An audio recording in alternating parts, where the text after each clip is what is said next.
Hey, what's up, guys? 65 Lokes here, back with another Skill Riders Podcast episode number 235. Heading out right now. Decided to record this episode to follow up on the latest build and also a product that has just recently arrived that will be going up on the site today. Probably by the time this recordings will be out live, all that stuff has already been out on the site, updated. And but let's get things kicked off with the most current build I finished, which was the Holden Kingswood Australian car, and also a model kit that came out of Australia as well. And I had received this kit from Slowly Models. Shout out to him. He had sent that out to me about like a year ago, I want to say, that I can remember. But I remember my first impressions of when I got this kit. I was like really amazed with just the overall size of the box, you know, all the things that it came with. Just how you can definitely really detail the car if you'd like to, you know, engine compartment, the also the trunk compartment, like all those pieces were all separate, which was pretty cool. The trunk and the bonnet open up, so that was pretty dope right there. So there's a lot of like things you can do with it. And you know, from speaking with Slowly Models about it, he had mentioned that this release here and all their other releases are based off of a die-cast car. Originally it was released as a die-cast, so I don't know how they do it. You know, they managed to release these as plastic styrene, get them pressed. You know, I don't know if they're just using the same molds and that, you know, I don't know too much of that industry, but I just thought it was pretty cool. Like, all right, let's see how it is. And yeah, there's some parts where you definitely have to use a screwdriver and a screw to screw in, you know, even like the interior tub to attach to the body. You got to screw that in, the bottom chassis. So there will be some areas where you will get those vibes of like a die cast, putting one together, taking it apart. If you guys have ever done that, you know, you'll see how easy it is. It's not that crazy. But it was a nice, interesting kit. You know, the one I got, it was more of a muscle car, you know, some Australian muscle right there. And I was just, you know, when I got the car, prepping it back then, I was just like, all right, you know, how do I want to do it? Originally, I was gonna just do it kind of stock, like just the way it looks like in the box artwork. You know, even that was like pretty inspiring. But I just wanted to switch up like the paint job. Like I wanted to do a car with some metal flake on it, so this way it's like nice and beefy and everything. And you know, I started working the wheels, but one thing that I found quite difficult was the rubber wheels, popping those into the rim. And I had gotten suggestions from friends, you know, that were like, oh, you could always warm up those wheels and pop them in, you know. And I never got around to doing that. But what ended up happening was, when I was trying to like force them in, I was like, you know what? It kind of just steered me in a different direction, where it just kind of made me play around with the other wheels that I had on my bench at the time. And I ended up pulling out some lowrider wheels, and I was just like, all right, let me mock it up with these. Let's see how it's gonna end up looking with these. And I finally was pretty happy with some of the wheel choices that the options that I was kind of selecting there. I was liking the vibe, so that I was like, you know what, I don't know if it would look ridiculous or what, but what if I kind of gave it a little bit of a lowrider / custom vibe to it, you know? So I ended up using, you know, obviously some lowrider wheels. I like lowered it as much as I could on the car. I mean, the suspension itself, it's very basic. It's not like, it's just a rod. It's not like pieces are all separated, you know? So you can kind of select and set up how low you want it to go. So that was really neat. One thing though is the rear wheel well is a lot bigger, the arch of it. So compared to the one in the front. So like even though you lower it to the ground, the front arch looks pretty dope because it like covers the top portion of the wheel a little bit, so it gives it that nice tucked in look, like just like that low look, right? Like having it parked somewhere. And the back one, I mean, it is low as well. The same. It's just the arch is a lot larger, a bit larger, and it does not tuck in or cover, anything of the wheel. Not even like 1% or 5% of the wheel, at the top. So the rear wheel is like more exposed. But it's all good, it's fine. It's just the design. I mean, if somebody wants to create a custom skirt and throw it on there, you can. But, who knows how that's going to look? It's probably not going to look right, But originally, the arch, I could see why it was a bit larger, intended for those larger, bigger wheels, because the stance of the car, it's a muscle car. So when you see the artwork, and even if we look these cars up online, you'll notice that the rear wheel's a lot bigger than the front wheels. So, and even like the way the kit came, it was like that. So it makes a lot of sense like that. It's just, I'm just trying to work with whatever is there. So another thing too was a lazy modeler had created some of his mask sheets that you can apply on your kit. So this way, you can apply some stripes to the car. So that was one thing I was very excited about. That was on that kit that Slowly Models had hooked me up with. I was like, oh, dope. Like, I'm going to be able to use one of these on there, So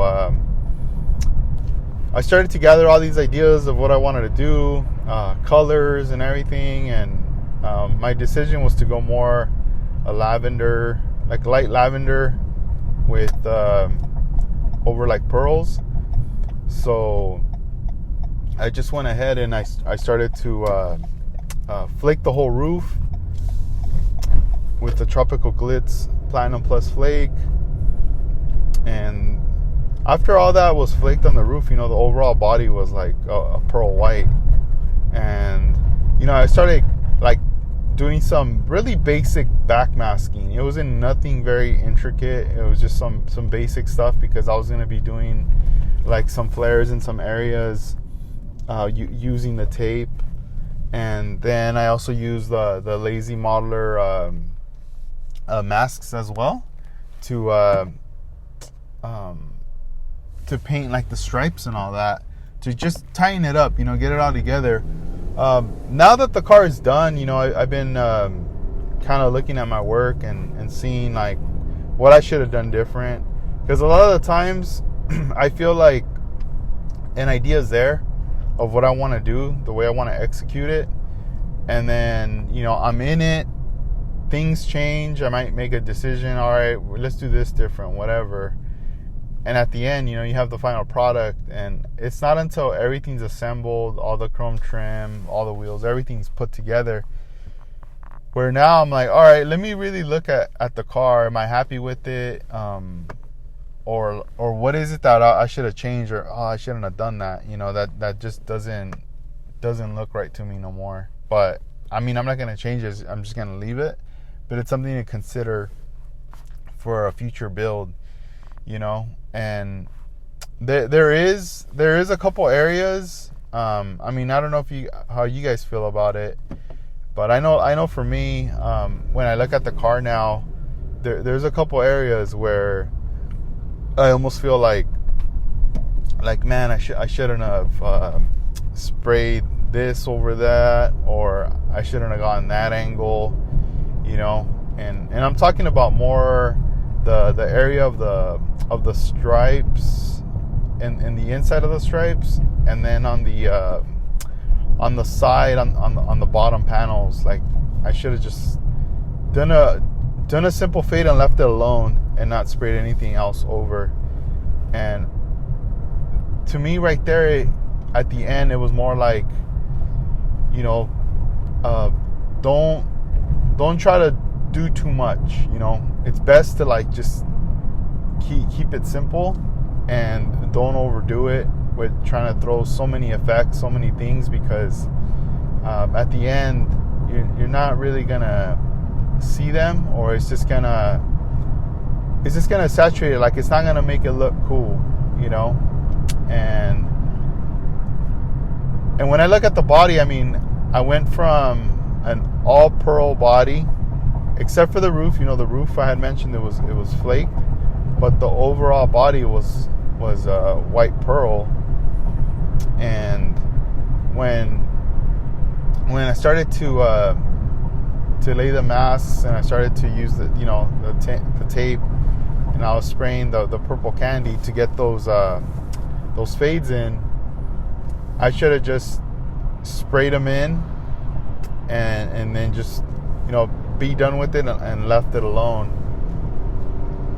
And what ended up happening was I went a little beyond, where I did the fades, and then after that I ended up mixing up some other type of like a pearl with an effect that I started to spray inside of those fades. So I'm layering purple. So there's purple pearl at the bottom, then candy on top of that, and then later I'm layering like another like effect of pearl, and that right there just like makes it like messed it up pretty much in my eyes. And I think a lot of custom painters that know about the layering and stuff are probably gonna be like telling me like, nah, that's like a no-no right there, I mean, and I guess I'm gonna learn until you do it, So once everything is cleared up and everything, you really start to see what you're gonna get out of it. And I don't know, I just feel like in those areas it didn't do what I originally thought it was gonna do.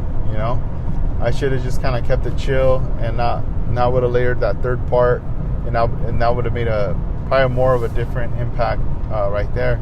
Because what ends up happening is like it almost looks like there's like different shades, with the white base. So it's almost like the pearl white, and then there's this other section looks more like an ivory, and I kind of don't like the ivory vibe for that. Like, I should have, like, those parts should have been like more like the pearl white. It should have been somewhat matching the overall body, even though there's a fade. Still, it would have flowed a lot better like that. And maybe I'll do a video one time to kind of point out what I'm talking about right there. And the thing is, when it comes to paint jobs, you do want to, like, it's fun to explore like custom painting, and you want to do this, but then you also don't want to overkill it. You don't want to put up all the bells and whistles, and don't make it look like a Christmas tree, where you're putting all kinds of ornaments and streamers and all these different things that don't even flow, different color lights. It just doesn't go, And that's where I kind of felt on that last part, like, dang, I should have just chilled right there. I shouldn't have got too excited. Like, oh, I'm going to layer this too. Like, I should have kept it chill. And just kept it really basic, because sometimes keeping it simple with like a couple things, but also knowing, which one to put first before the other, it gives it a big effect, and yeah, I was kind of like, dang, but the build was fun. I mean, I did, prep all the body and everything. I took my time. I later flaked it, painted it, still took my time. Then I finally clear coated it, and once all that was all said and done, I still took my time to build the car, and until finally I was in the mood to just execute it and get it done. And it was very satisfying, because all the I guess, heavy lifting or whatever, the frustrating thing was already done. You know, whenever you got to sand and customize cover-up areas, fill-in areas, things like that. All that stuff was already done. You know, so this here was the fun part. And then, you know, used more of that Hasagawa mirror finish for the chrome trim. So if you look at the photos and you see the chrome trim around the windows and everything, you're going to be like, dang, that thing looks shiny. Like, it looks like real metal, you know? They do look like chrome strips. And that's the Hasagawa mirror finish. That's like the best kept secret right there. That's like another level of bare metal foil right there. And it does make a big difference, you know? Like, if you're building a lowrider or a custom car and you want some chrome accents on there, around the window trim, the sides of the body of the car, and all this stuff, that's the stuff to get right there. I've been trying to get a lot of it from my store, but it's really hard because by the time, you know, every time I order it, it's always out of stock or back ordered. And whenever I do, my back orders come in, they don't give me that many copies, even though I have a lot on back order. I think it's because they spread them out to, you know, other shops that go through them as well. So it's like I only get a small amount of them, and I know I got some in today. I'm going to be uploading them soon, so those are going to be up on there. That right there, I highly recommend. You know, not a lot of people know about it, and but yeah, that right there, I highly do recommend that right there. The chrome finish, it's really dope. Well, it's called mirror finish, but it gives it like a chrome look right there. It's super nice. But yeah, so you know, the car, I put a side trim. I put trim in, like chrome trim in some areas where normally you didn't see it. Even on the bonnet, there was like an area where I was like, you know what, right here it looks like it could have a piece of chrome trim. Tie that on there. It's all set, ready to go. And yeah, once the car was like all done, even the exhaust, I was gonna originally use the original exhaust, which were pieces of styrene, and just kind of spray it and paint it. But then I just decided to kind of just use a section of it, and then the rest just kind of make my own exhaust. So I ended up getting some aluminum pipes, bending them to shape, and then I got some exhaust tips that came from the spoon exhaust from Zuman, and I sawed those off, just the tips. I sawed them off, cleaned them up, and then they fit the pipe really clean. So I ended up just gluing that on the tip. And since they were already bent and shaped, I just went in and installed those instead. And I got rid of the plastic ones, just threw those away. I just didn't need them. I wasn't going to use them. I like more the look of this than the other look. And then I made the pipe stick out a little more. Not too much, but I didn't want to exaggerate it, but just like, I don't know, enough to be like, just to kind of, I guess, flex on drivers if I was on the road, you know. Have those pipas out right there, the pipe. But yeah, it was pretty chill right there. And what else? So oh yeah, the rear, it's like the gas tank area.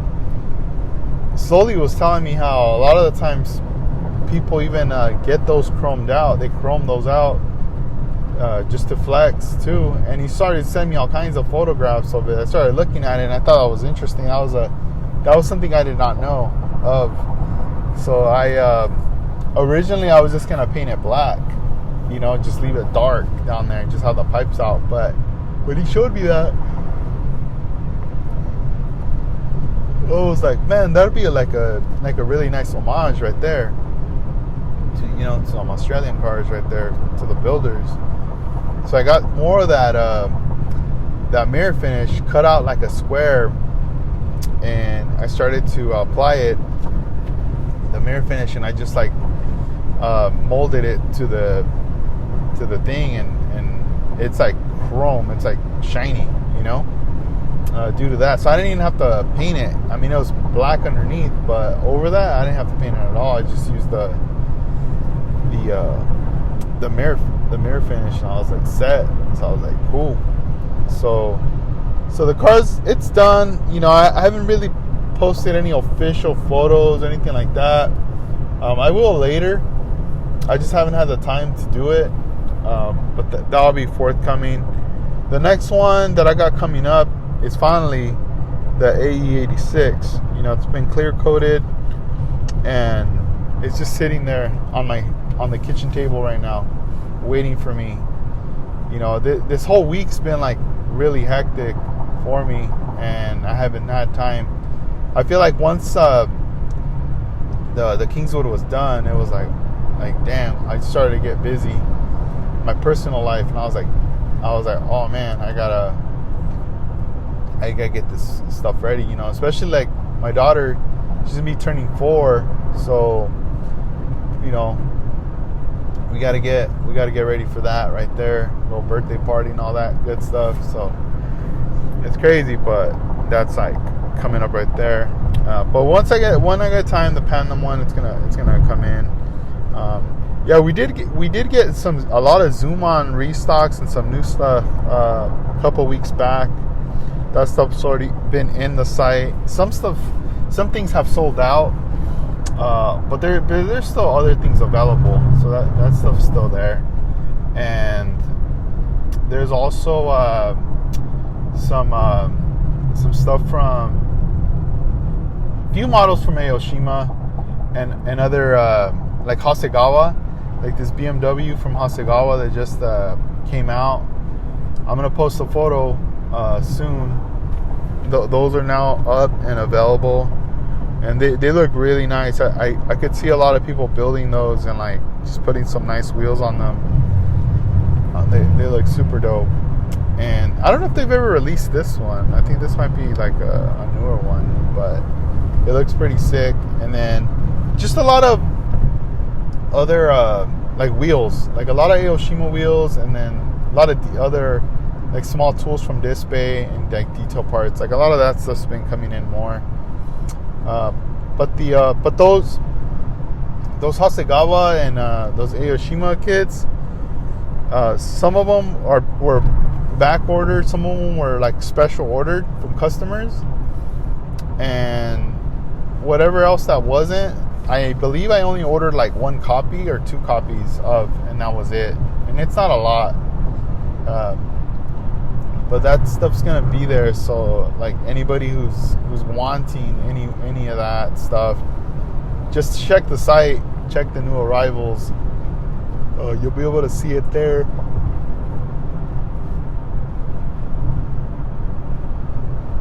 Cause yeah, that's gonna be like the latest stuff. And then God Hand as well. They just sent out a shipment of a lot of sanding pads. Man, those things have been really hot. Like people have been picking those up a lot, and it's pretty cool because for some people it's an introduction. It's like a new thing, and for others, I mean, it's just this is what they use.